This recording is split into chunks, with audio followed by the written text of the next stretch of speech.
41. rész. Az erdélyi fejedelemség születése. A magyar rendek nehezen nyugodtak bele a török-Habsburg békébe. 1547 tavaszán meghalt első Ferenc, a Habsburgok esküdt ellensége. Egy évvel később Szulejmán elindult Perzsia elleni hadjáratára. Többen is alkalmasnak találták az időt a két magyar haza egyesítésére. 1549. szeptemberében Nyírbátorban Fráter György megállapodott Ferdinánd megbízottaival Erdély átadásáról. Szapolyai fiának, II. Jánosnak Erdély átadása fejében kárpótlásul két sziléziai hercegséget ígértek. A titkos egyességet azonban maga Izabella árulta be Szulejmánnak. A padisah haragosan szólította fel az erdélyieket, hogy ne tűrjék meg maguk között a barátot. Annak avagy fejét vegyétek, vagy elevenen a királyfia, II. János kezébe adjátok, hogy ilyen latorért az ország elnevesszen. Fráter Györgynek 1551 nyarára mégis sikerült elérnie, hogy II. János és Izabella lemondott Erdélyről. Izabella a Szent Koronát átadta Ferdinánd Erdélybe küldött parancsnokának, Giovanni Battista Castaldónak, s elhagyta Erdélyt. De ekkorra már Szokollu Mehmed pasa is Nándorfehérvár alá ért az európai török seregekkel. György barát kettős játékba kezdett. Sorra küldte üzeneteit Ferdinándnak, amelyben hűségéről biztosította a Habsburg uralkodót. Ugyanakkor a törökök félrevezetésére úgy tett, mintha az ő oldalukon állna. Ferdinánd, aki egyre kevésbé értette a barátot, már 1551 nyarán felhatalmazta zsoldos vezérét, hogy tegyen belátása szerint. Mire a tél beköszöntött, a barát kámzsás alakja már mindenütt rettegést keltett a Habsburg zsoldosok táborában. Castaldo döntött. 1551. december 16-áról 17-ére virradó éjjel az alvinci várkastélyban emberei megölték Fráter Györgyöt. A szultán büntető hadjárata ez alkalommal sem maradt el. A török seregek bevették Veszprémet, a Szondi György által hősiesen védett Drégeit és egy sor Nógrád megyei várat. A másodvezír egy hónapos ostrom után elfoglalta Temesvárt, majd bevonult Lippára, amelyet a spanyol zsoldosok pánikszerűen hagytak védtelenül. Szeptemberben elesett Szolnok is. Egert, Dobó István és katonáinak hősies helytállása és a korán jött tél mentette meg. A történtekből az erdélyiek is levonták a tanulságot. Kedves volt minékünk keresztény fejedelem alá menni, a római császárral összeköttetésben lenni, de Isten nem akarta, hogy állandó legyen, írták az erdélyiek Ferdinándnak, majd megüzenték. Vagy akkora erővel segít meg minket felséged, ami Szulejmánnak ellenállhat, vagy eskünk alól feloldozni kegyeskedik. Valójában már nem vártak válaszra. Az 1556. március 12-i százsebesi országgyűlés meghozta a végső határozatot. A mai napon a mi urunk gyermekét, a János király fiát vettük magunknak fejedelmül és királyul egyenlő akarattal, kinek az ő méltósága szerint minden hívséggel, mint urunknak leszünk és vagyunk is. Innét számítja történetírásunk a külügyeiben ugyan a fényes portától függő, de belügyeiben önálló erdélyi fejedelemség történetét.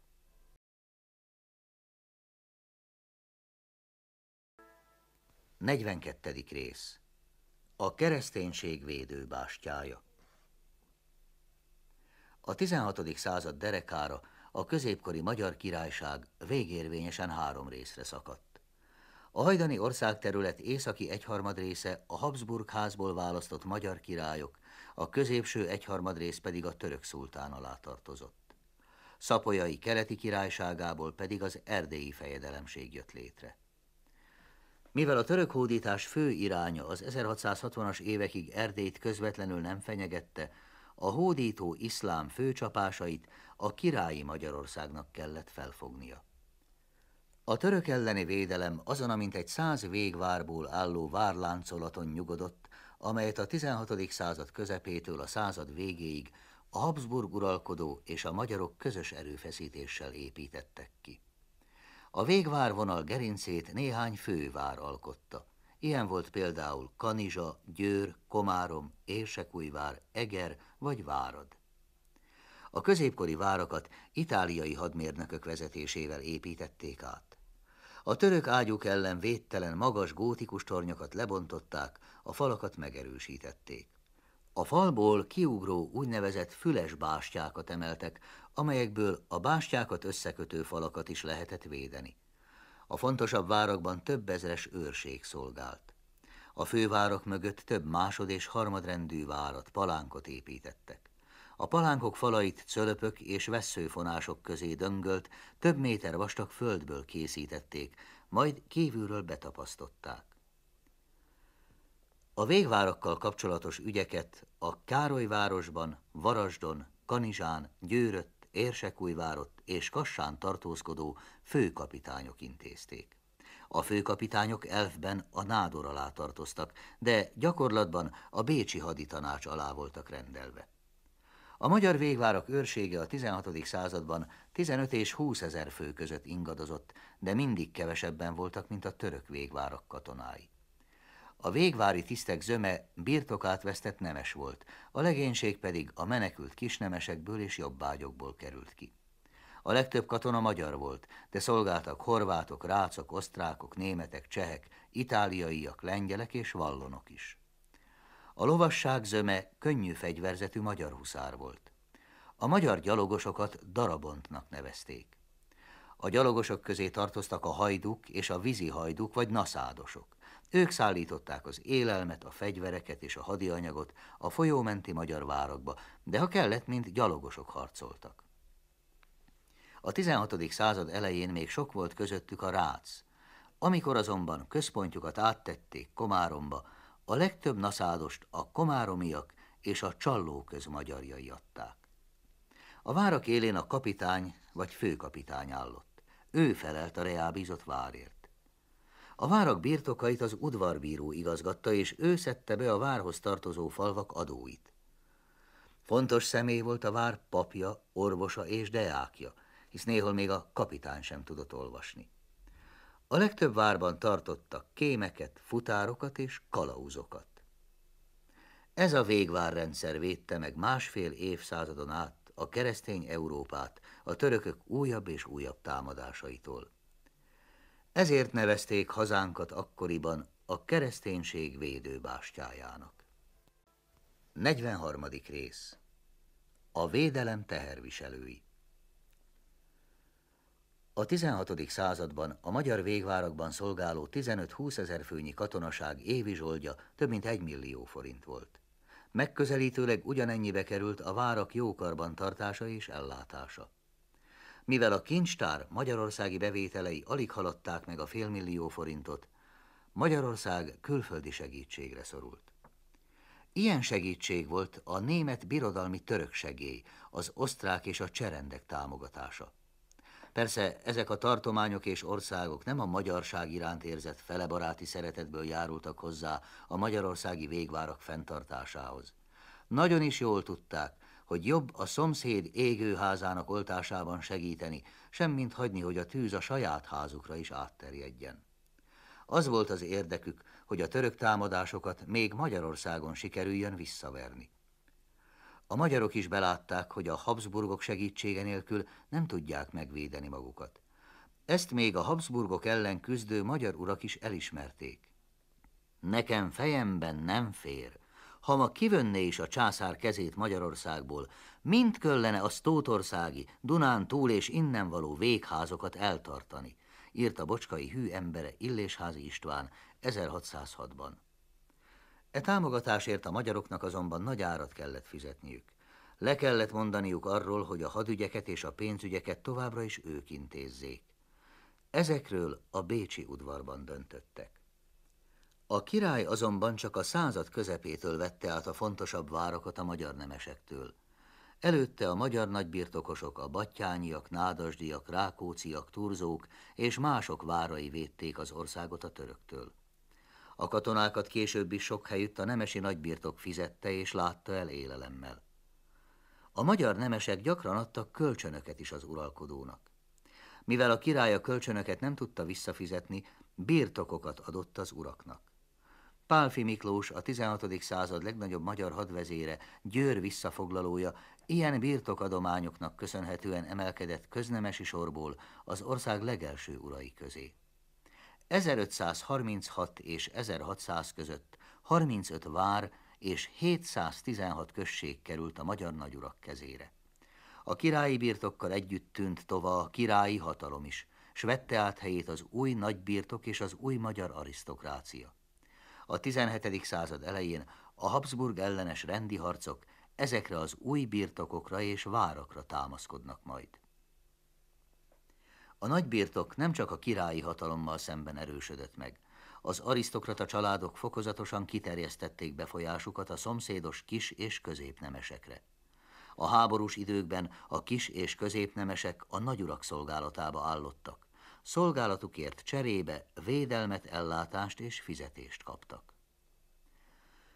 Az Európát védő magyar végvárak fenntartásának és ellátásának terheit tehát a Habsburg uralkodók és a magyarok közösen viselték.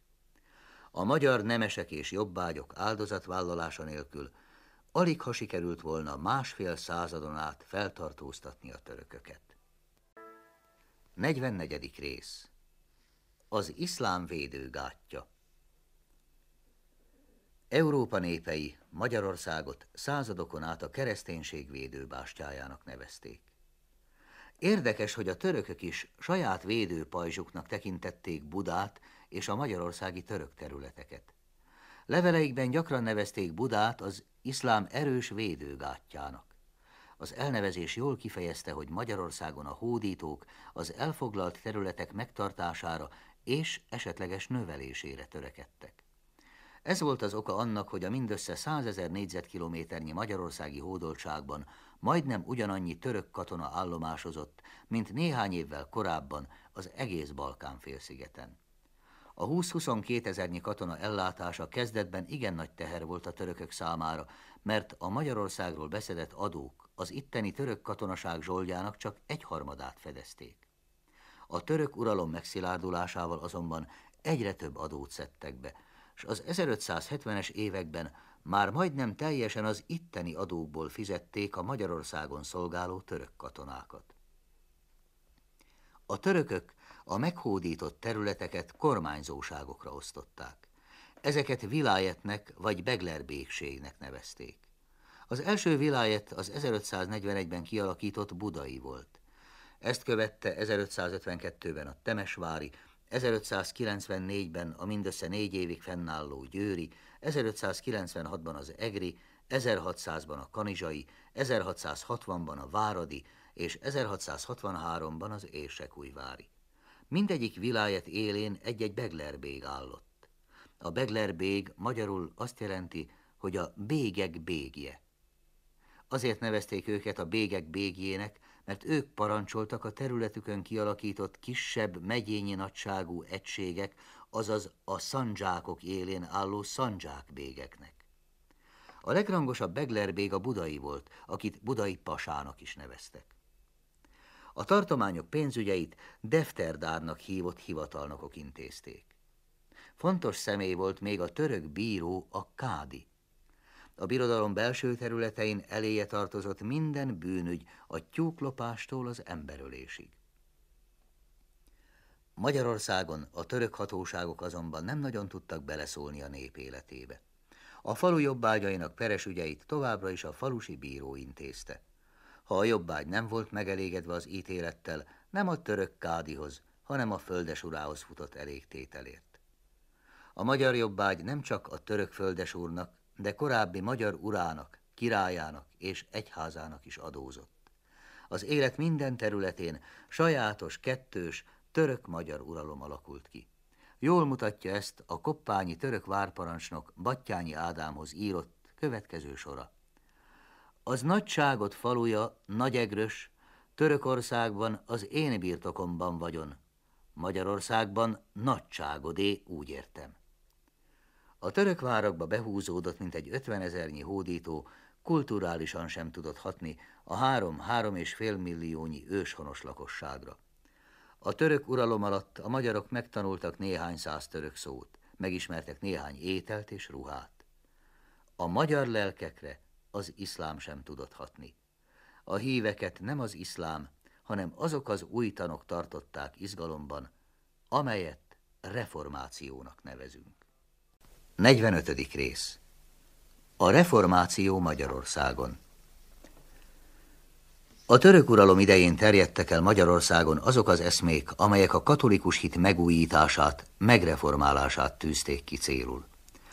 Magyarországon elsőbb Luther Márton, majd pedig Kálvin János tanai terjedtek el. Az új tanok először II. Lajos király környezetében jelentkeztek, ahol többen is hívei voltak Luther nézeteinek. Ezt követően az erdélyi szászok, majd az alföldi mezővárosok parasztpolgárai között talált lelkes hívekre az új hit. A magyar országgyűlések 1523-tól kezdve többször is felléptek az új tanok ellen. Az országgyűlés fej- és jószágvesztéssel, 1525-ben pedig már mágia halállal fenyegette terjesztőit. Az új tanok terjedését azonban nem lehetett törvényekkel és fenyegetésekkel megállítani. A 16. század utolsó évtizedében a lakosságnak már 80-90%-a protestáns volt. A lakosság több mint fele Kálvin, jó egynegyede pedig Luther tanait követte. A maradék unitárius, katolikus és ortodox hitű volt. A reformáció terjedését nagyban megkönnyítette, hogy reformátoraink nem latinul, hanem a nép anyanyelvén prédikáltak. Mert akár a kőfalnak szóljanak deákul, akár a parasztnak, mondották prédikátoraink arra utalva, hogy a parasztok nem értettek deákul, azaz latinul. Segítette az új tan terjedését az is, hogy reformátoraink közül többen, így Dévai Bíró Mátyás, Kálmáncsei Sánta Márton, Sztárai Mihály vagy Szegedi Kis István maguk is papok vagy szerzetesek voltak. Céljuk nem az egyház szakadás, csupán az egyház megújítása volt. Reformátoraink prédikációikat magyarul tartották. Szilveszter János, Heltai Gáspár és Károli Gáspár a Bibliát is lefordította. Szent Szimolnár Albert pedig zsoltárokat magyarított. Ezek a munkák a születőben lévő magyar irodalmi nyelv számára is mintát teremtettek, és meggyorsították annak kialakulását. A prédikátorok között szép számmal akadtak olyanok is, akik drámákat, meséket, szép históriákat írtak vagy magyarítottak külföldi minták után. Megszületett az első magyar nyelvű krónika is. Szerzője Heltai Gáspár, egy erdélyi szászember, aki csak felnőtt korában tanult meg magyarul. E művek közül egyre több jelenhetett meg a hazai nyomdákban is, hisz főúri udvarainkban és városainkban majd 2 tucat könyvsajtó működött. Az erdélyi fejedelmek és a protestáns magyar főurak számos főiskolát alapítottak. A gyulafehérvári, sárospataki, debreceni, pápai, soproni vagy eperjesi főiskola a hazai oktatás és művelődés központja volt. A reformációnak volt még egy elévülhetetlen érdeme. Szüntelenül figyelmeztetett arra, hogy a 3 részre szakított ország lakói egy közös kultúrának, egy közös hazának a gyermekei. 46. rész. A bátoriak kora Erdélyben. II. Jánost, vagy ahogyan egyre gyakrabban hívták, János Zsigmondot, csak Ferdinánd utóda első Miksa ismerte el Erdély fejedelmének az 1570-ben kötött Speyeri szerződésben. A szerződés lényegében csak a kialakult viszonyokat szentesítette, de azokon nem változtatott lényegesen. A Habsburgok kellő katonai erő híján azt sem tudták megakadályozni, hogy János Zsigmond halála után az erdélyi rendek, megszegve a szerződést, Somlyai Báthori Istvánt válasszák fejedelmükké 1571-ben. Báthori István uralkodása viharosan kezdődött. Békés Gáspár, Fogaras várának nagyhatalmú ura nem nyugodott bele Báthori megválasztásába, és fegyverrel akarta megszerezni a fejedelmi trónt. Báthori azonban 1575-ben a Kerelő-Szentpáli csatában legyőzte a trónkövetelőt. A Padovai Egyetemen tanult bölcs és művelt fejedelem felismerte, hogy az Oszmán Birodalom árnyékában csak óvatosan politizálhat. Arra törekedett, hogy Erdélyt megóvja a török támadásoktól. Közben a Habsburgokkal sem szakította meg a kapcsolatot, mert remélte, hogy a 2 magyar hazát sikerül majd egyesíteni. Az egyesítés esélye közelebb került 1576-ban, amikor a lengyelek Bátorit választották királyuknak. Lengyel királyként többször is próbálkozott nemzetközi török ellenes hadjárat szervezésével. Erőfeszítései azonban sikertelenek maradtak. Báthori István lengyel királlyá választása után Krakkóba költözött, s maga helyett Kristóf bátyját nevezte ki vajdává. Az ő halála után Kristóf kiskorú fia Báthori Zsigmond lett Erdély vajdája. Kiskorúsága idején egy tanács intézte a fejedelemség ügyeit. Zsigmond csak 1588-ban vette át a hatalmat. Az Itáliában tanult ifjú azonban alkalmatlan volt az uralkodásra.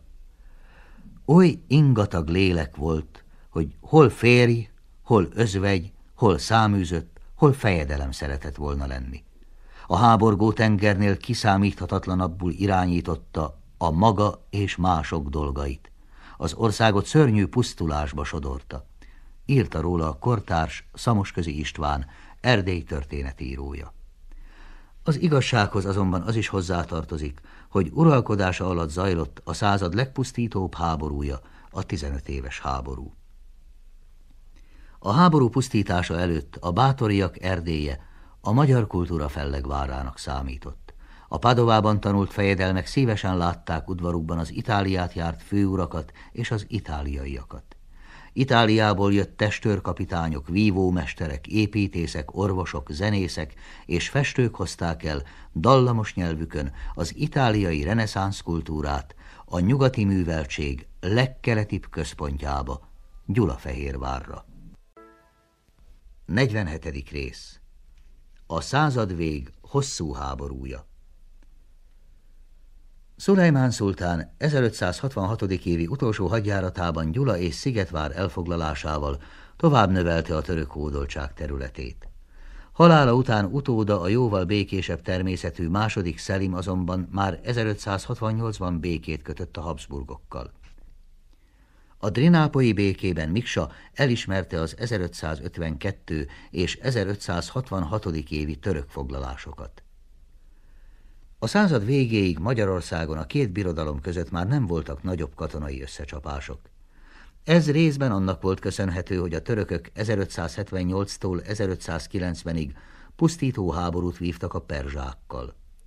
Bár a birodalom igen kimerült e háborúban, 1593-ban az új nagyvezír, Kodzsa Szinán pasa újabb háborúra készült.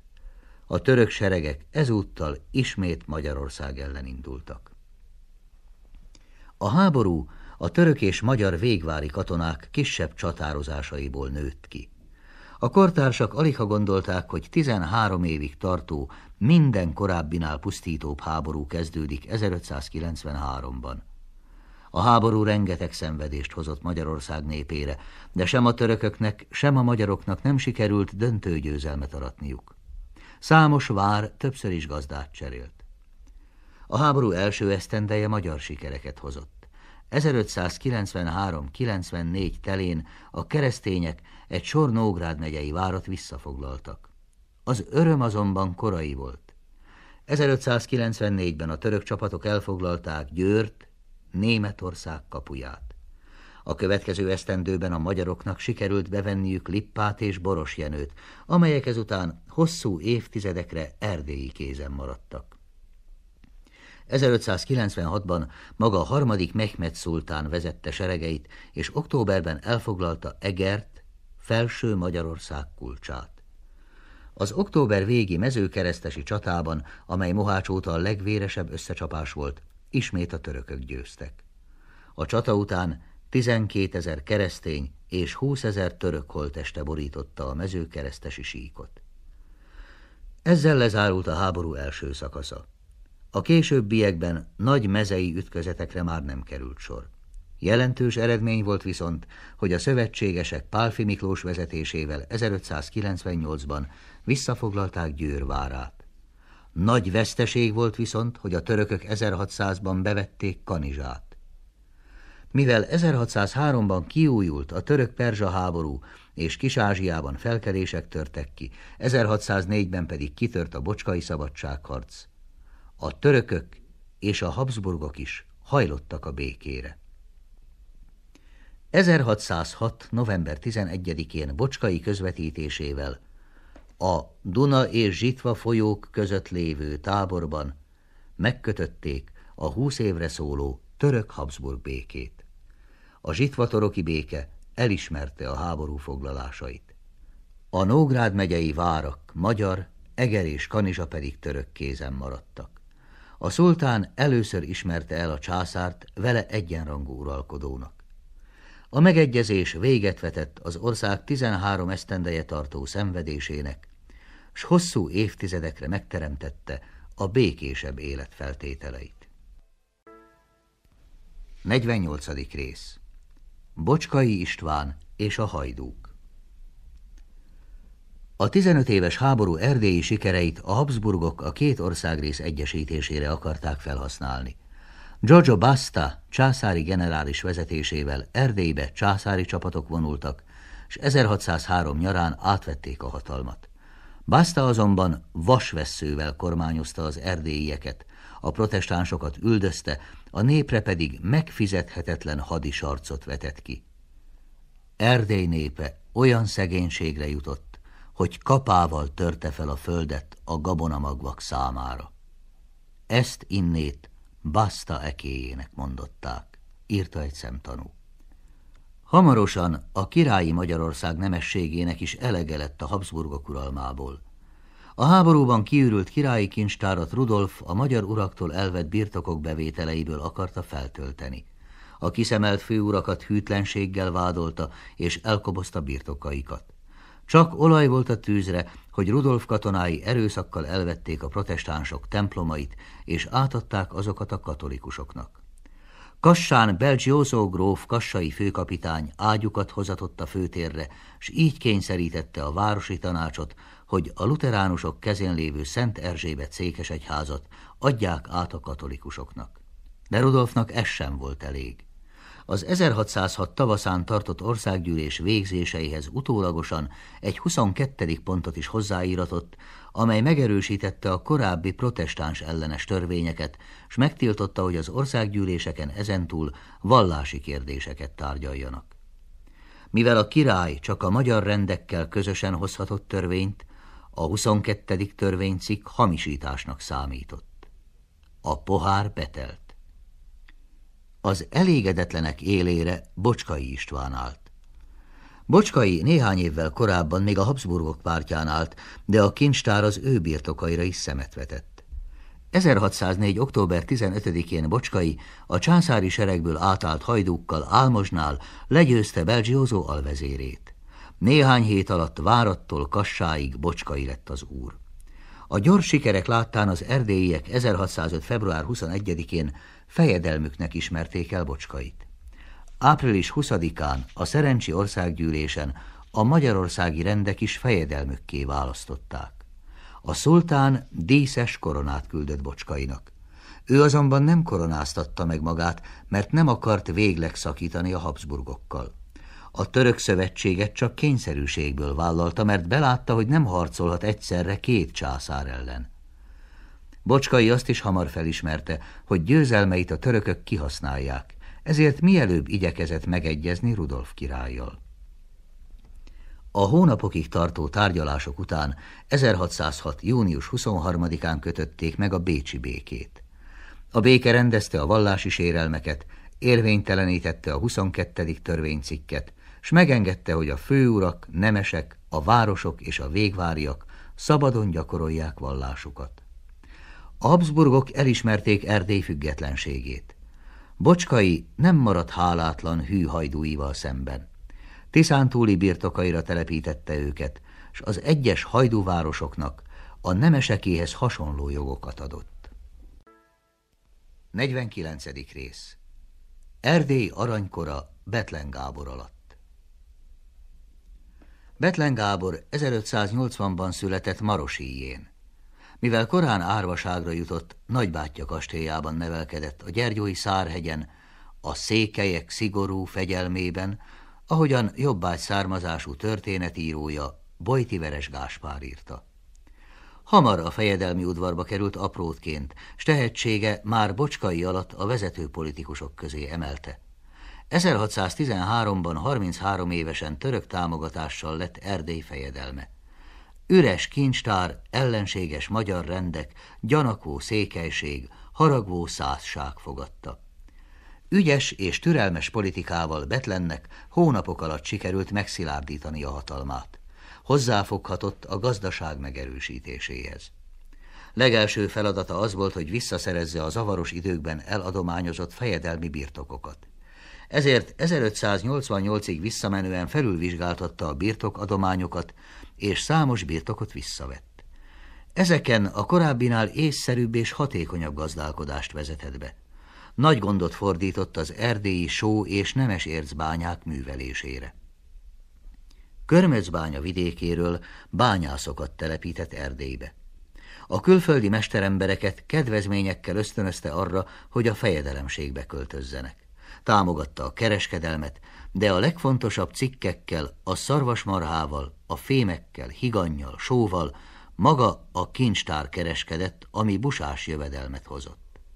Az erdélyi áruk eljutottak Velencébe, Bécsbe és Konstantinápolyba is. Bethlennek sikerült megdupláznia elődei jövedelmeit. A fejedelemség évi bevétele a nikolsburgi béke után Erdélyhez csatolt 7 vármegye jövedelmeivel együtt elérhette a 350-400 ezer forintot is. A meggazdagodott Erdély biztos támaszt jelentett a fejedelemnek, hogy megvalósítsa nagyra törő külpolitikai terveit. Bethlen 1619-ben csatlakozott a Habsburgok uralma ellen fellázadt csehekhez. Seregei elfoglalták Érsekújvárt, majd a koronázóvárost, Pozsonyt is. 1620-ban a Besztercebányai országgyűlés Magyarország királyává választotta. Bethlen azonban nem koronáztatta meg magát, mert tudta, hogy a török nem engedné a két haza egyesülését. Erdélyt mi Magyarországhoz soha nem engedjük, hogy bírja, mert Erdély Szulimán találmánya és sajátja az hatalmas császárnak, mondották a törökök. Bethlen így 1621. december 31-én Nikolsburgban békét kötött a császárral. A békében Bethlen lemondott a magyar királyi címről, cserébe német birodalmi fejedelmi rangot kapott. Ennél is jelentősebb volt, hogy az egyesség a fejedelemséghez csatolta Szatmár, Szabolcs, Ugocsa, Bereg, Zemplén, Borsod és Abaúj megyét, valamint Kassát, Munkácsot, Tokajt, Tarcalt és Ecsedet. Bethlen a kis fejedelemséget az európai nagypolitikába is beemelte. Az 1626. évi Westminsteri szerződésbe Erdélyt is felvették, így a fejedelemség Anglia, Hollandia és Dánia mellett tagja lett az Európai Protestáns Hatalmak Szövetségének. Bethlen uralkodása alatt ellenség nem lépett a fejedelemség területére. Uralma anyagi és kulturális gyarapodást hozott, s bebizonyította, hogy Erdély kedvező nemzetközi helyzetben még a Habsburgokkal szemben is képes eredményt elérni. Amikor 1629-ben meghalt, utódaira az a feladat várt, hogy megőrizzék eredményeit. 50. rész. Első Rákóczi György, a bibliás őrálló fejedelem.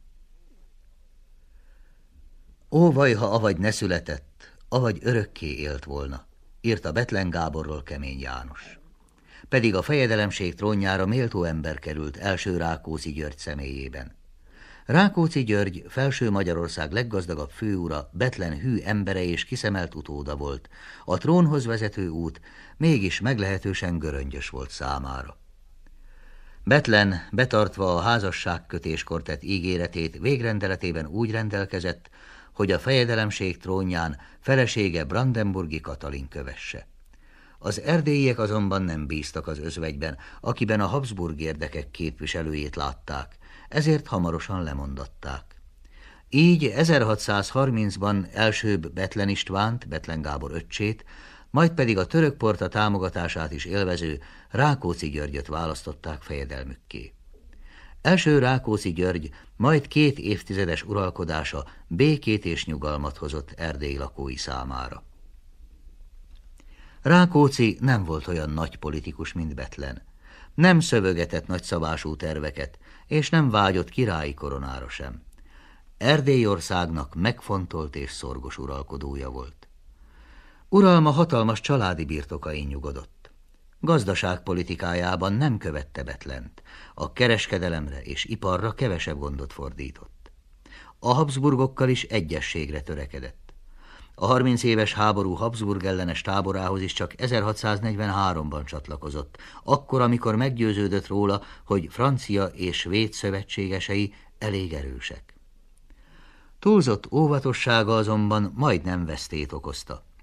Amikor 1644-ben hadaival a királyi Magyarországra támadt, a svéd csapatok már elhagyták a Magyarországgal határos Morvaországot, Rákóczi magára maradt. Áprilisban vereséget szenvedett Eszterházy Miklós nádor csapataitól. Amikor pedig feltűntek a császári csapatok, a fejedelem Erdély felé hátrált, s elkerülte a döntő ütközetet. 1644 telén a császári csapatok a svédek támadása miatt visszavonultak. A következő év tavaszán az erdélyiek ellentámadásba lendültek, és május végén bevették Nagyszombatot, júliusban pedig egyesültek a svédekkel. Rákóczi, akit a török porta is eltiltott a hadjárattól, 1645. decemberében megkötötte a császárral a linci békét. A béke visszaadta Rákóczi életére Erdélynek azt a 7 magyarországi vármegyét, amelyek már Bethlen idejében is a fejedelemséghez tartoztak. A Rákóczi család megkapta Tokajt, Tarcalt, Regécet és Ecsedet, a fejedelem fiai pedig Szabolcs és Szatmár megyét. A béke biztosította a protestánsok vallásszabadságát. Jelentős változás azonban, hogy a linci béke első ízben mondta ki, a jobbágyokat sem szabad korlátozni vallásuk gyakorlásában. Az 1647. évi országgyűlés a békepontjait megerősítette, és visszaadta a protestánsoktól elvett templomokat is. Rákóczit méltán nevezte egyik kortársa bibliás, őrálló fejedelemnek. A Bibliát, mindennapi kedvenc olvasmányát több tucatszor végigolvasta. Megfontoltan őrködött Erdélyország felett, s amikor 1648. októberében meghalt, Erdély nagyobb és szilárdabb volt, mint bármikor előtte. 51. rész. Katolikus megújulás. A reformáció gyors terjedését az oszmán hódítás következtében meggyöngült katolikus egyház és az Oláh Miklós esztergomi érsek által először 1561-ben behívott jezsuiták nem tudták megakadályozni. Az Oláh örökébe lépő Verancsics Antal után az esztergomi érseki szék is évtizedekig üresen állott. Nem járt sikerrel a jezsuiták működése sem, s a rendház 6 éves működés után feloszlott. Erdélyben a jezsuiták 1579-ben jelentek meg először, de az erdélyi országgyűlések már 1588-ban kiutasították őket. Báthori Zsigmond fejedelem alatt ismét visszatértek, de 1602-ben el kellett hagyniuk Erdélyországot. Nem járt eredménnyel a Habsburg udvar erőszakos térítése a 17. század elején sem. Bocskai, majd Bethlen és Rákóczi György elérte, hogy mindenki szabadon gyakorolhassa saját vallását.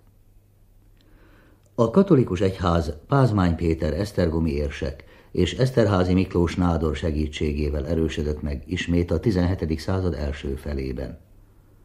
Pázmány protestáns családban született, később áttért a katolikus hitre és belépett a jezsuita rendbe. Mint esztergomi érsek a jezsuiták módszerét követve, előbb a főurakat térítette vissza a katolikus vallásra, hisz tudta, hogy a jobbágyok kénytelenek követni uruk vallását. Szívós munkával elérte, hogy a 17. század derekára a királyi Magyarországon már csak 4 főúri család maradt meg a protestánsok hitén. Pázmány az oktatást és a nevelést is felhasználta. A Bécsi Egyetemen papnevelő intézetet hozott létre. 1635-ben székhelyén, Nagyszombatban pedig egyetemet alapított.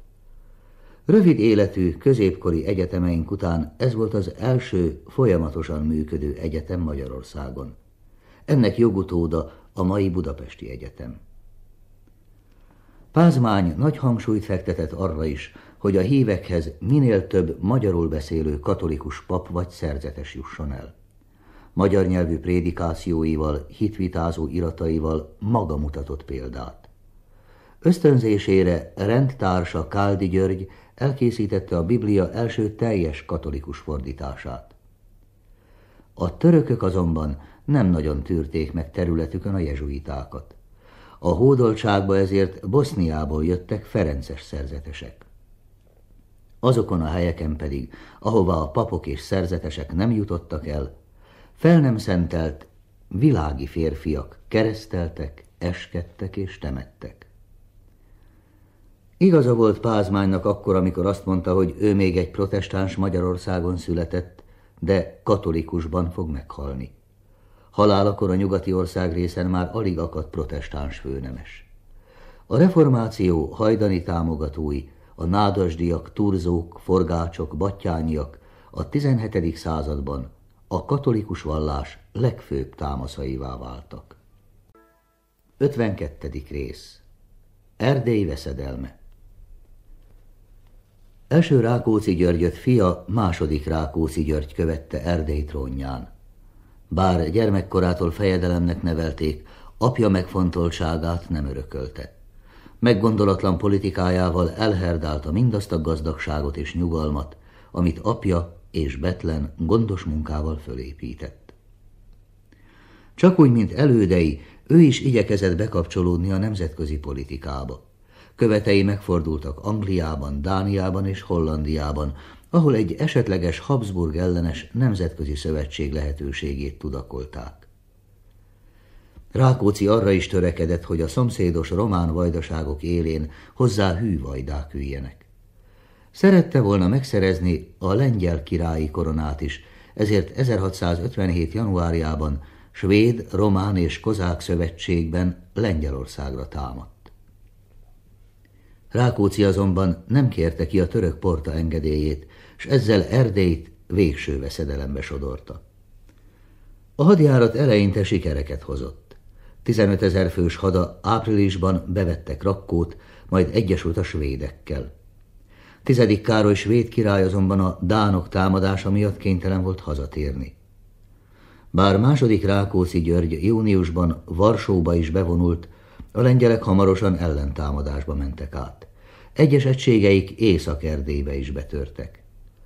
Júliusban a román és a kozák csapatok is magára hagyták a fejedelmet, aki több mint 1 millió forintos hadi kárpótlás fejében kénytelen volt békét kérni. Rákóczi ezután a Kemény János vezette fősereget magára hagyta, s kíséretével visszatért Erdélybe. Az erdélyi fősereget a Porta által küldött krími tatárok Kamenicnél megtámadták, s az egész sereget fogságba ejtették, majd a Krímbe vitték. Mivel a fejedelem nem váltotta ki a foglyokat, sokan ott pusztultak. Csak azok menekültek meg, akikért családjuk meg tudta fizetni a váltságdíjat. Mivel Rákóczi nem volt hajlandó átadni a fejedelemséget a Porta által kiszemelt Barcsay Ákosnak, török és tatár csapatok támadtak Erdélyre. A törökök elfoglalták Lippát, a tatárok pedig fölégették Gyulafehérvárt, Nagyenyedet, Tordát, Kolozsvárt és Marosvásárhelyt. 1658-ban az erdélyi országgyűlés a törökök jelöltjét, Barcsay Ákost választotta fejedelmévé, aki kénytelen volt átadni a törököknek Lugost és Karánsebest. Abba is belement, hogy Erdély török adóját 40 000 aranyra emeljék. Rákóczi 1660 májusában 100 fenesnél vereséget szenvedett a Barcsayt támogató budai pasától. Néhány héttel később belehalt a csatában kapott sebeibe. Ezt követően a budai pasa 45 napos ostrom után elfoglalta Váradot, Erdély kapuját, Szent László városát. Várad elestével az Erdélyhez tartozó részek is török uralom alá kerültek, s a fejedelemség védtelenné vált a törökökkel szemben. Erdélyország megpróbáltatásai ezzel még nem értek véget. 1661-ben a Habsburg csapatok segítségével a tatárfogságból visszatért Kemény János ragadta magához a hatalmat. Hamarosan megölette Barcsay Ágost is. A Porta azonban hallani sem akart a Habsburg párti Kemény János fejedelemségéről.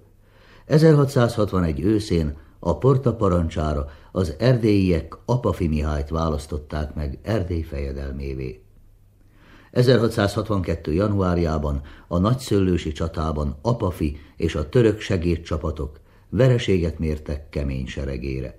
A csatában Kemény is elesett.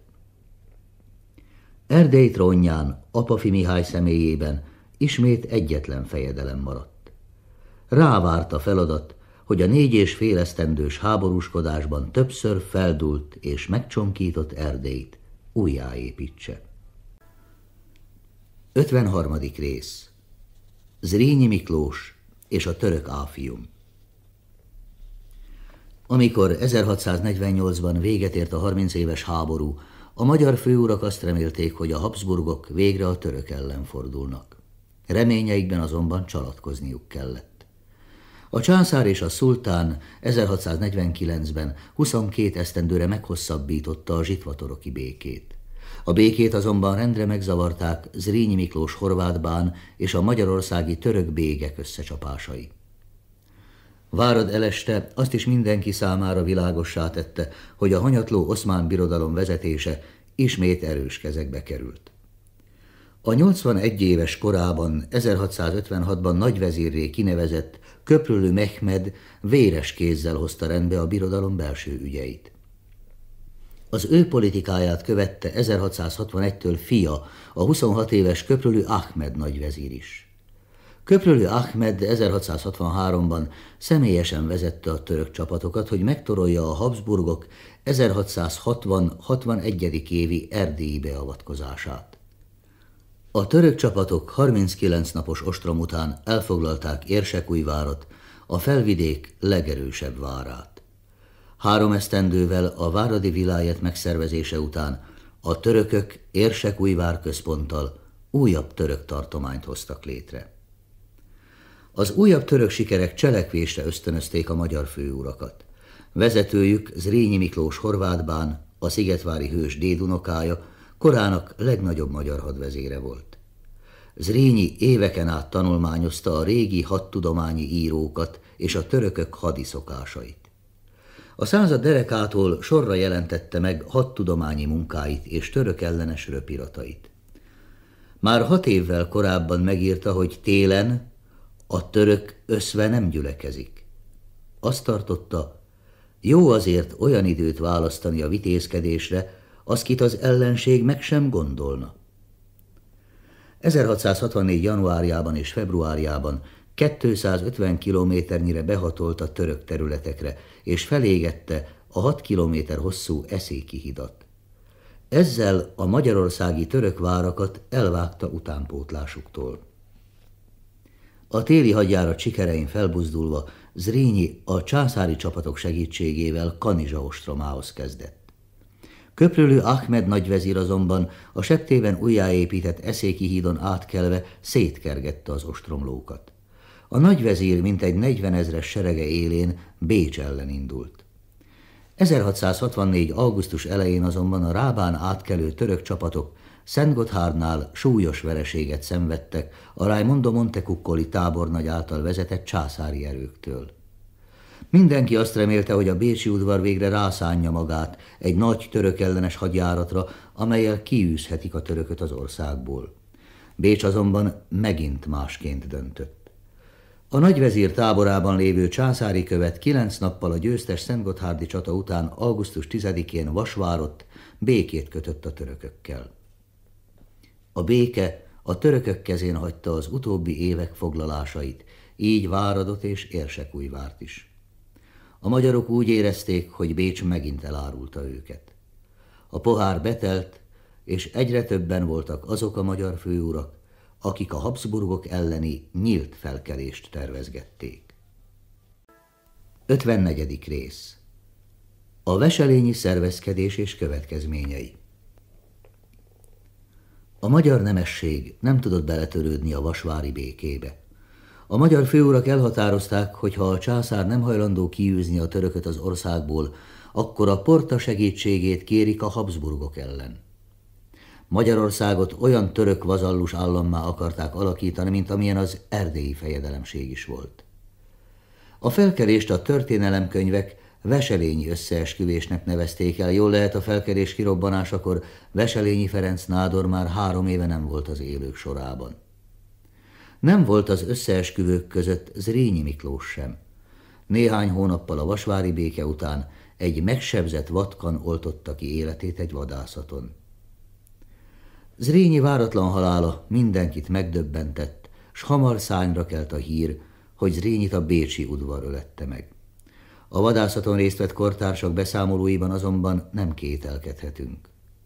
A fiatal Bethlen Miklós maga is jelen volt a balesetnél, s önéletírásában be is számolt arról. Nem értette, hogy olyan vitéz sem nem lőtt, sem nem vágott a kanhoz, pedig puska és kard is volt nála. 1666-ban meghalt Lippai György esztergomi érsek, 1667-ben pedig maga Veselényi nádor is. Az összeesküvés élére így kevésbé rátermett vezetők kerültek. Gyöngítette az elégedetlenek esélyeit az is, hogy Apafi erdélye nem nyújthatott olyan támaszt, mint korábban Bethlen vagy első Rákóczi György fejedelemsége. Az elégedetlenek hiába próbáltak francia, lengyel és török támogatást szerezni. Köprülü Ahmed nagyvezír többször is visszautasította a magyarok hódolási szándékát. Az 1668. évi szervezkedés már az elején megbukott. Nem járt több sikerrel az 1670. évi fegyveres felkelés sem, amelyet a török porta tiltása miatt Apafi sem mert támogatni. Bár az összeesküvők látva a szervezkedés sikertelenségét Bécsben magukat adták fel, az udvar ezúttal nem kegyelmezett. 1671-ben a csak németekből álló bíróság fej- és jószágvesztésre ítélte a vezetőket. Zrínyi Pétert, Frangepán Ferencet és Nádasdy Ferencet lefejezték. Bécs elérkezettnek látta az időt, hogy a magyar rendekkel 1608-ban kötött egyezséget felmondja, és magához ragadja a hatalmat. Első Lipót 19 évig nem hívott össze országgyűlést, s az országnak nem volt nádora sem. 1672-ben szélnek eresztette a megbízhatatlannak ítélt magyar végváriakat, és a végvárakba német katonákat ültetett. Az ország élére 1673-ban 7 tagú kormányzóságot állított. Az új szervek intézkedései azonban rendre megakadtak a nemesi vármegyék ellenállásán, amelyek felszámolására Bécsnek már nem volt elég ereje. Így az 1671-ben bevezetett új adórendelet is hamar megbukott. Az udvar vallási téren is támadásba lendült. Több mint 700 protestáns lelkészt idézett bíróság elé, s mintegy 300-ukat hazaárulás vágyával fő- és jószágvesztésre ítélte. A katolikus hitre áttérteknek megkegyelmezett. Azokat azonban, akik továbbra is kitartottak vallásuk mellett, börtönökbe vetette, majd gályarabságra küldte. Intézkedéseivel a Habsburg udvar azonban újabb ellenségeket szerzett magának, akik az elbocsátott végváriakban immár fegyveres támogatókra is leltek. Újabb felkelés érlelődött. 55. rész. A bujdosók és Erdély. A bécsi kormány megtorlása elől számos fő és köznemes menekült Erdélybe, vagy az ország keleti, törökök által uralt területeire. Ezrével csatlakoztak hozzájuk a végvárakból elbocsátott magyar katonák. A magukat bujdosóknak nevező elégedetlenek már 1672-ben fegyvert fogtak, s a királyi Magyarország Habsburg kézen lévő váraira támadtak. Hamarosan elfoglalták Kálló várát, majd Ónodot és Tokajt. 1672 őszén Kassa mellett megverték a felső magyarországi főkapitány csapatát, és egészen a Szepességig nyomultak előre. Október végén azonban súlyos vereséget szenvedtek a császári csapatoktól, és kénytelenek voltak visszavonulni az Erdélyhez tartozó részekre. Hasonlóan kudarccal végződött a fővezérré választott kővári kapitány Teleki Mihály támadása is. Teleki Az erdélyi fejedelmi tanács akarata ellenére indult ki Erdélyből a bujdosók megsegítésére, de nem tudta bevenni a német őrség által védett Szatmár várát. Kudarcát látva visszatért Erdélybe. Apafi Mihály erdélyi fejedelemsége ekkorra már talpra állt. Az uralkodásra akarata ellenére kényszerített, inkább filozófusnak sem, mint fejedelemnek való Apafi meglepően gyorsan megszilárdította hatalmát, és rendbehozta a kisország gazdaságát. A fejedelem megtiltotta a nemesfémek kivitelét, és szigorúan ellenőrizte a pénzváltást.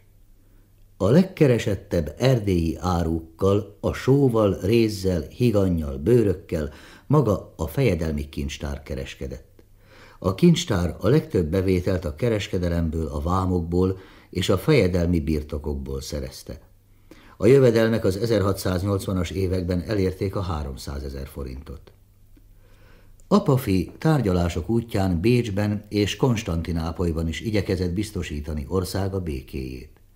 Mivel a Porta erőit a Krétáért vívott harcok, a bécsi udvar figyelmét pedig a Habsburgokkal mindig ellenséges francia politika és a franciákkal hol lappangó, hol kiújuló háború kötötte le, Erdély szabadabban mozoghatott. 14. Lajos francia király, hogy a Habsburgokat hátba támadhassa, szívesen támogatta a magyarországi elégedetlenkedőket. Lengyelországi követe útján már 1676-ban felvette a kapcsolatot a bujdosókkal. Franciaország támogatta, hogy Magyarország a Porta hozzájárulásával nemzeti királyt válasszon, aki az erdélyi fejedelemhez hasonlóan adót fizetett volna a törököknek. 14. Lajos évi 40 000 forint támogatást, valamint francia tiszteket és katonákat is ígért a Teleki vezette bujdosóknak. Az 1677 májusában aláírt varsói szerződésbe már Apafi Erdélyét is bevették. 14. Lajos ebben már 100 000 tallér támogatást ígért. Az egyezség szerint a bujdosók és a franciák is 15-15 000 fős katonaságot állítanak ki, s még 1677-ben megindítják támadásukat a Habsburgok ellen. 1677 őszén 2000 francia katona és katonai szakértő érkezett Erdélybe. Hamarosan kiderült, hogy a varsói szerződés igazi nyertese nem Apafi, hanem a bujdosók új fővezére, Thököly Imre lett. 56. rész. Thököly és a kurucok. 1678 tavaszán a Teleki Mihály vezette bujdosók, akiket ekkoriban már egyre gyakrabban neveztek kurucoknak, újabb hadjáratot kezdtek a királyi Magyarország ellen. Az összegyűlt hadak létszámát a források 11-22 000-re teszik. Bár a kelet-magyarországi császári seregek létszáma aligha volt több mint 5-7 000, a Teleki vezette támadás a kezdeti sikerek után, akárcsak 1672-ben, most is megtorpant. Amikor az Eperjest ostromló Teleki hírét vette, hogy császári sereg közeledik, visszahátrált kővári kastélyába. A Szatmár környékén táborozó kurucok azonban hamar új vezetőre leltek, Thököly Imre személyében. Az alig 20 esztendős gróf dédapja még marhakereskedő volt. Apja már a felvidék egyik leggazdagabb főura. Mivel apja részt vett a veselényi összeesküvésben, a család elvesztette birtokait. Thököly Imre Erdélyben talált menedéket, s hamarosan az itteni bujdosók egyik vezére lett. Teleki visszavonulása után 1678 őszén maga állt a kurucok élére. Lovasaival október végére elfoglalta a bányavárosokat, és csapatai egészen Morvaországig portyáztak. Bár modern gyalogság híján Thököly nem tudta megtartani foglalásait, bravúros támadásával egy csapásra hírneves vezérré vált. A bécsi udvar is felismerte, hogy Thökölyben erős védelmezőre talált a magyar szabadság. Első Lipót ezért 1681-ben 19 évi szünet után ismét összehívta az országgyűlést. Az országgyűlés megszüntette a gyűlölt kormányzóságot, eltörölte az 1670 után hozott adórendeletet, s engedélyezte a protestánsok szabad vallásgyakorlatát. Az ország ismét nádort választott. Az új nádor Thököly Imre sógora, Eszterházy Pál lett. Ezzel a magyar rendek és a bécsi kormány között visszaállt az 1608 után kialakult egyensúlyi helyzet. Tökölit azonban hiába várták a pozsonyi országgyűlésre. A kurucok ifjú vezére más utat választott. 1682. szeptemberében Füleken Apafi Mihály jelenlétében átvette Ibrahim budai pasától a török szultán kinevező iratát, amely Tökölit Magyarország fejedelmévé tette. Tököli felső magyarországi fejedelemségével, amely Erdély határától a Garam folyóig terjedt, a királyi Magyarország keleti részén létrejött egy újabb török hűbéres állam, s a hajdan egységes Magyarország immár 4 részre darabolódott. Tököli fejedelemsége 1685-ig állt fenn. Legfőbb pénzforrását saját birtokai, az Rényi Ilonával kötött házasság után pedig a rákóczi uradalmak jelentették. Elbocsátott végvári katonákból, kurucokból álló hadserege 20 000 fő körül mozgott. Hatalma azonban sem belföldön, sem külföldön nem talált megfelelő támogatókra. A külföldi hatalmak közül csak a Porta segítette. Ezzel azonban további sorsát is összekötötte azzal a török hatalommal, amely ekkoriban már végóráit élte Magyarországon.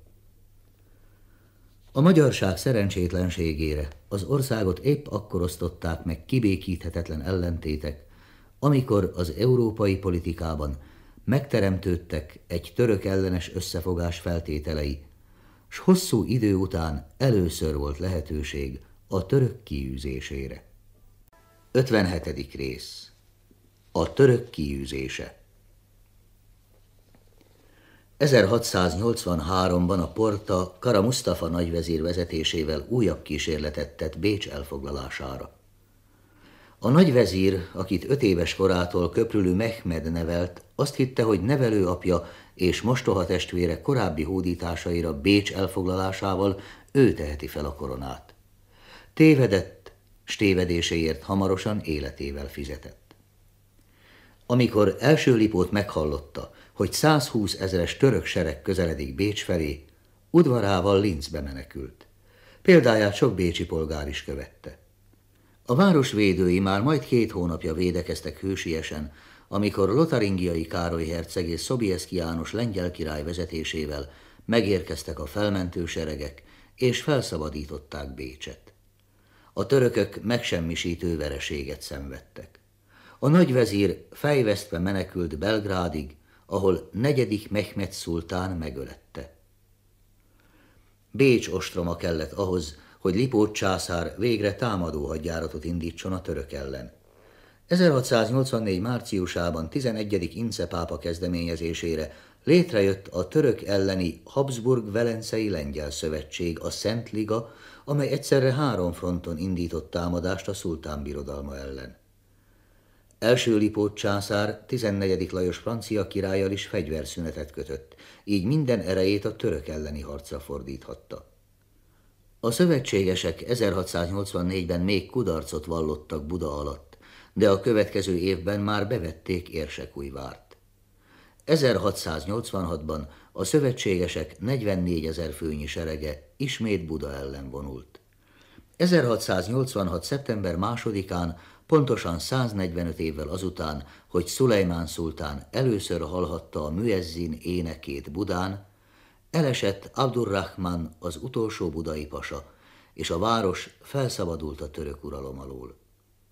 Buda visszafoglalását Európa szerte hálaadó misékkel, tűzijátékokkal és karneválokkal ünnepelték. 1687. augusztusában Nagyharsánynál 25 kilométerre az 1526. évi Mohácsi csata színhelyétől a keresztény csapatok megsemmisítő vereséget mértek a török főseregre. A magyarországi török várak erejét blokáddal és kiéheztetéssel morzsolták fel. 1687-ben Egert, 1688-ban Székesfehérvárt, 1689-ben Szigetvárt, 1690-ben Kanizsát, 1692-ben Váradot, 1694-ben pedig Gyulát adták fel a török védők. A Habsburgok megerősödésétől tartó francia király azonban már 1688-ban megszegte a 4 évvel korábban 20 esztendőre kötött fegyverszünetet, és hátba támadta első Lipót császárt. Magyarország súlyos árat fizetett 14. Lajos szerződés szegéséért. A visszafoglaló háború és a háborúval járó szenvedés még egy évtizedig tartott. A törökök 1690-ben visszavették Belgrádot, a következő évben azonban a keresztények újabb fényes diadalt arattak Szalán Keménnél. Második Musztafa szultán 1697-ben még egy utolsó kétségbeesett erőfeszítést tett elvesztett magyarországi birtokai visszaszerzésére. A keresztény seregek azonban Savoyai Jenő vezetésével a Tiszaparti Zentánál megsemmisítő vereséget mértek a törökökre. Több mint 20 000 török esett el, köztük a nagyvezír is. A szultán belátta, hogy Magyarországot elvesztette. 1699-ben a szerémségi Karlócán a Porta és a Szentliga megkötötte a békét.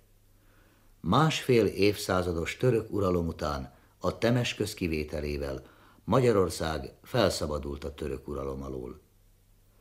20 évvel később, 1718-ban Savoyai Jenő herceg a Temesközt, Magyarország legtovább török kézen lévő részét is visszafoglalta.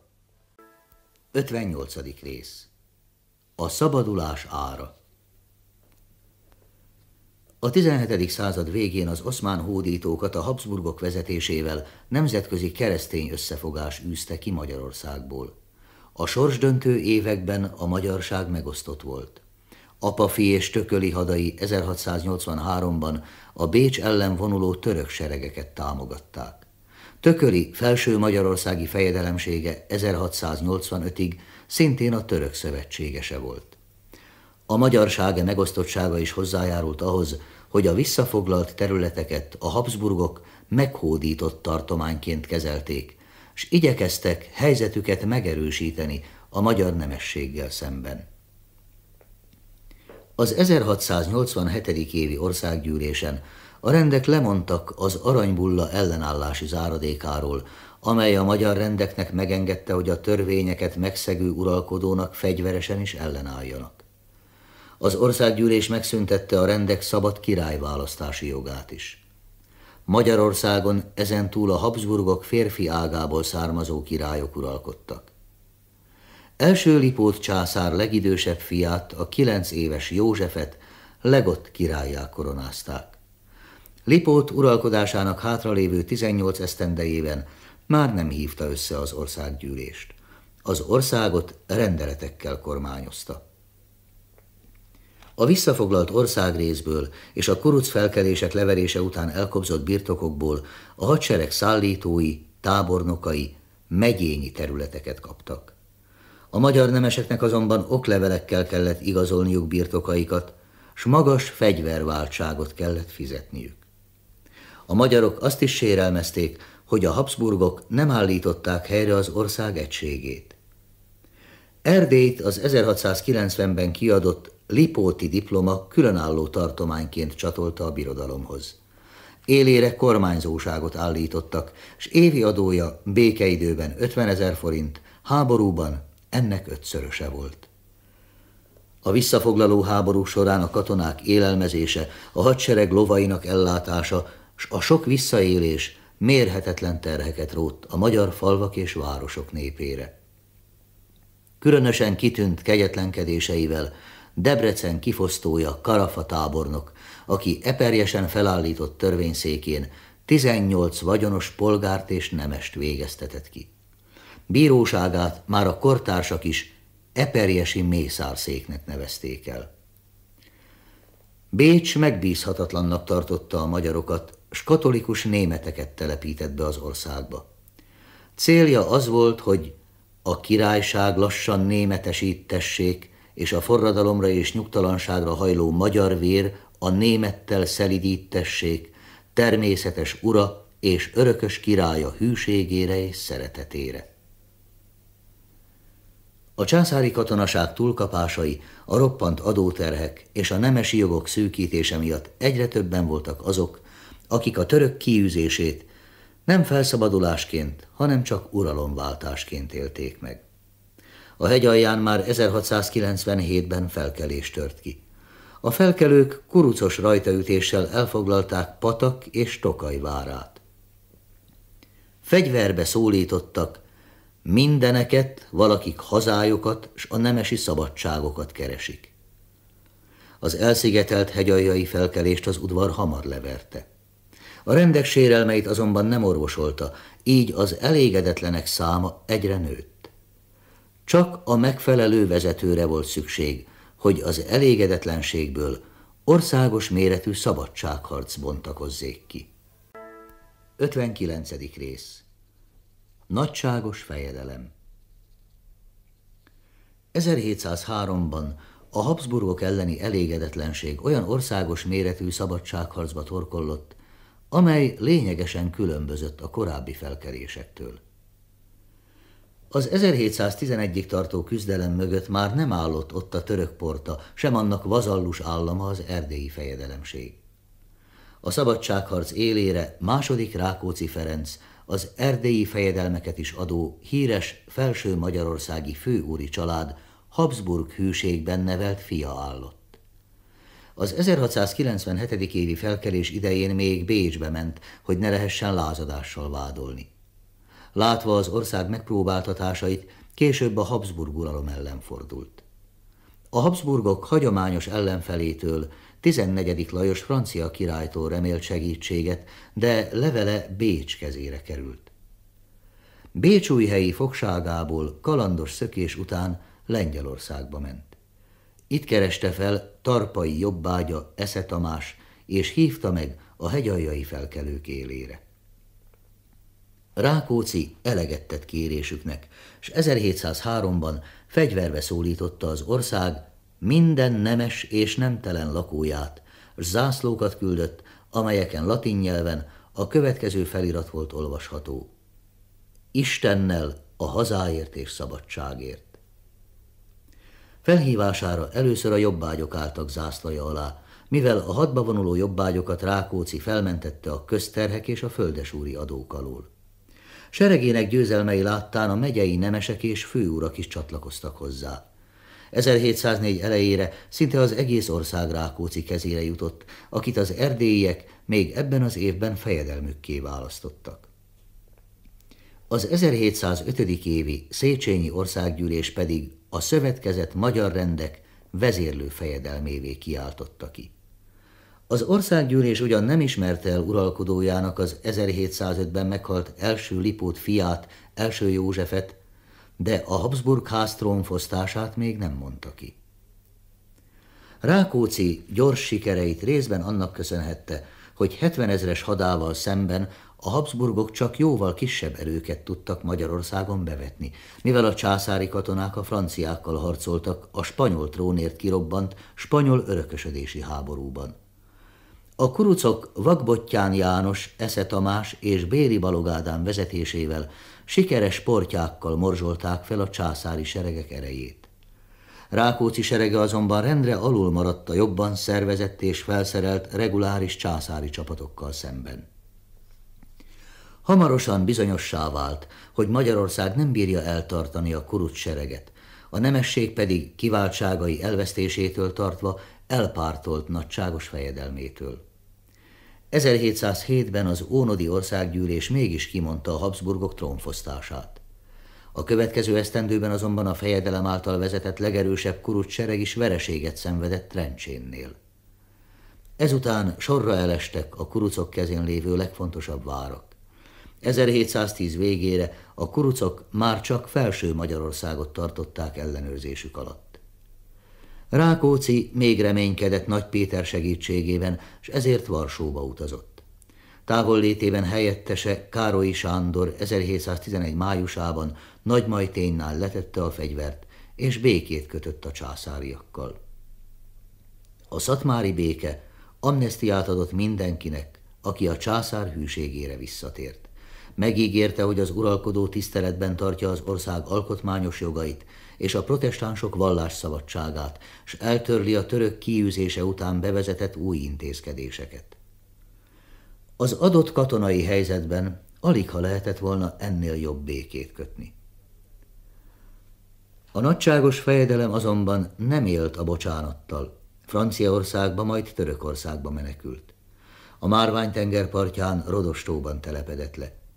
Innét figyelte az európai diplomácia alakulását, s csak a kedvező alkalomra várt, hogy újabb szabadságharcot indíthasson a Habsburgok ellen.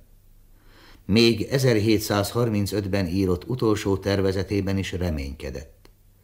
Április 8-án, nagypéntek napján azonban örökre megszűnt dobogni fáradhatatlan szíve.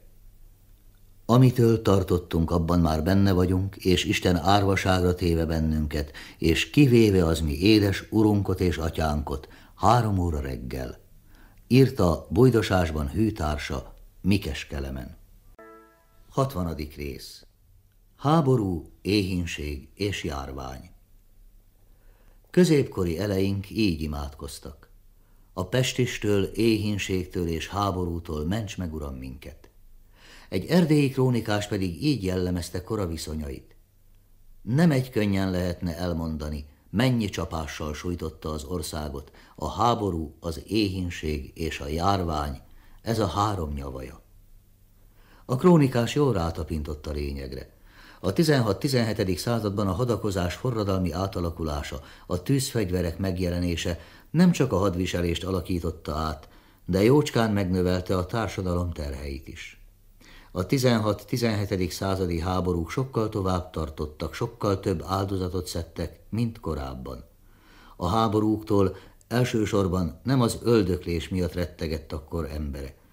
Sokkal nagyobb veszély volt, hogy a háborúk szétverték a gazdaság normális működését, és éhínséget okoztak. A rosszul táplált, legyengült szervezetet pedig könnyen megtámadták a járványok, amelyek legfőbb terjesztői az összezárt, egészségtelen körülmények között élő katonák voltak. A Magyarországon harcoló idegen zsoldosok életmódját a 16. század végén egy kortárs így jellemezte.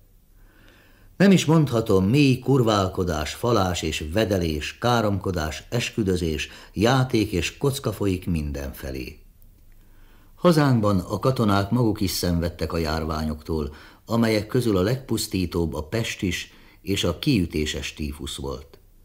Szinte minden évtizedben volt 1-2 nagyobb, országos méretű pestis járvány. A magyar népesség pusztulásáért tehát ez a 3 nyavaja, a háború, az éhínség és a járvány volt a felelős. A 16. század végéig hazánk népessége nem fogyott. Magyarországon ekkor ugyanannyian, 3,5 milliónyian lakhattak, mint Mátyás idején. A 15 éves háború előtt a 100-120 ezer négyzetkilométernyi kiterjedésű hódoltságban 900 000, a királyi Magyarország körülbelül ugyanekkora területén kétszer ennyi 1.800.000, a 60-70 ezer négyzetkilométernyi területű erdélyi fejedelemségben pedig 7-800 ezer lélek lakott. Az első nagy pusztulást a 15 éves háború okozta. A 17. század derekára a lakosság és a gazdaság ezt még kiheverte, sőt, egyes helyeken a gyarapodás jelei mutatkoztak. A visszafoglaló háborúk, majd az azt követő Rákóczi szabadságharc azonban 3 évtizedre csatatérré változtatta az országot. A háborúk újabb, minden eddiginél nagyobb pusztulást okoztak. A 18. század elején az ország lakossága aligha lehetett több, mint Mátyás idején. A török kor háborúi tehát felemésztették 1,5 évszázad természetes népszaporulatát. A népesség ilyen arányú visszaesése azonban nem magyar sajátság. Európában a 17. század végén is csak kevéssel éltek többen, mint a 13. században. A törökkori háborúk leginkább az ország közepén élő magyarokat pusztították. A csatatértől messzebb élő szlovákság és a hegyvidéki románság jóval kevesebbet szenvedett, s folyamatosan húzódott le az elpusztult síkvidéki területekre. A török elől menekülő szerbek pedig délről költöztek be egyre nagyobb tömegekben. A török uralom előtt a magyarság lélekszáma még messze felülmúlta az országban élő más népek számát. A hódoltság után azonban már alig érte el a nemzetiségek összlétszámát.